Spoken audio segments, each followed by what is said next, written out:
கோடி விண்மீன் வானத்திலே கண்டேனம்மா, அது கூடி ஒன்றாய் திருமுடியில் நின்றதேனம்மா. கோடி விண்மீன் வானத்திலே கண்டேனம்மா, அது கூடி ஒன்றாய் திருமுடியில் நின்றதேனம்மா.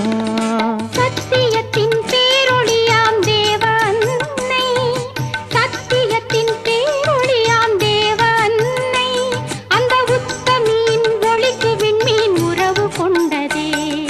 கோடி விண்மீன் வானத்திலே கண்டேனம்மா, அது கூடி ஒன்றாய் திருமுடியில் நின்றதேனம்மா.